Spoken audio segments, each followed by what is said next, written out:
Welcome to our tip of the week. Today we're going to discuss what not to use in the lab, and that would be compressed air. Compressed air like this is used to clean off keyboards, but shouldn't be used to clean off optics because it can leave a residue on your surface of your mirrors or your FTIR crystal. It can also be picked up by the FTIR instrument if using a very sensitive detector.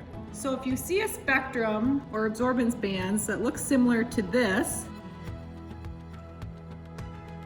go ahead and look around the lab and try to find the culprit. Thank you for watching the tip of the week. To make sure you don't miss any of our tips, be sure to subscribe to our YouTube channel and join us on LinkedIn.